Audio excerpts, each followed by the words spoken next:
Je suis né le 21 décembre 1949 à Yako, en Haute-Volta, un pays aujourd'hui connu sous le nom de Burkina Faso. Mon nom est Thomas Sankara et mon histoire est celle d'un homme qui a consacré sa vie à la lutte pour la justice et l'égalité. Dès mon jeune âge, j'ai été témoin des inégalités et de la pauvreté qui affligeaient mon pays.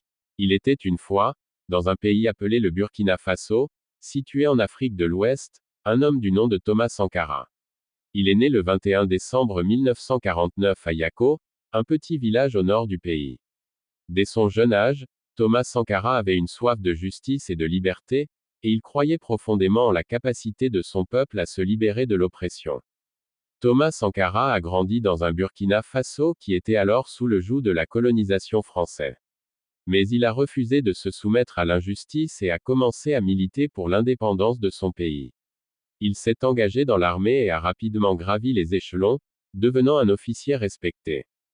En 1983, Thomas Sankara a mené un coup d'État militaire et est devenu le président du Burkina Faso. Dès son arrivée au pouvoir, il a entrepris de nombreuses réformes audacieuses pour améliorer la vie de son peuple.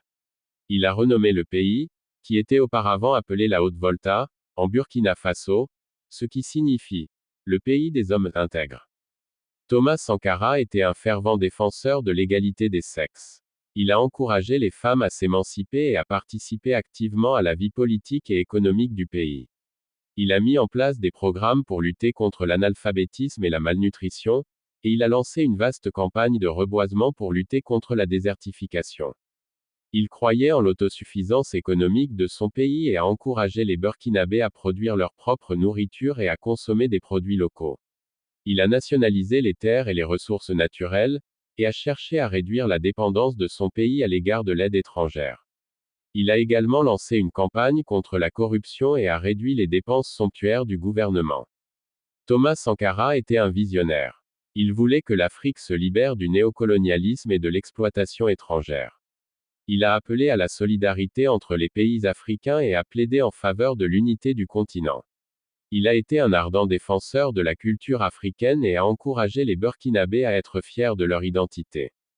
Malheureusement, l'histoire de Thomas Sankara a été tragiquement interrompue. Le 15 octobre 1987, il a été assassiné lors d'un coup d'État mené par son ami et collaborateur, Blaise Compaoré. Sa mort a été une grande perte pour le Burkina Faso et pour l'Afrique tout entière. Mais l'héritage de Thomas Sankara vit toujours. Il est considéré comme un héros et un symbole de lutte contre l'oppression et l'injustice. Son exemple continue d'inspirer de nombreuses personnes, en Afrique et dans le monde entier, à se battre pour un avenir meilleur. Voilà, mon cher Moussa, l'histoire de Thomas Sankara, un homme qui a consacré sa vie à la justice, à la liberté et à l'amélioration de la vie de son peuple. J'espère que cette histoire t'a inspiré et t'a montré que chacun de nous a le pouvoir de faire une différence. Alors Moussa, j'espère que cette histoire t'a plu, mon cher petit-fils. Maintenant grâce à vous j'ai appris davantage et je vous promets d'être sage dans la vie grand-père. Merci grand-père et bonne nuit à vous. Mes amis rendez-vous à demain et n'oubliez pas de vous abonner à la chaîne de mon grand-père pour beaucoup d'autres histoires. Les contes de mon grand-père nous rappellent l'importance des traditions, de la sagesse transmise de génération en génération.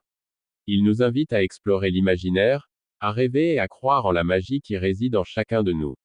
C'est un hommage à ces histoires qui ont marqué notre enfance, qui ont nourri notre esprit et façonné notre vision du monde.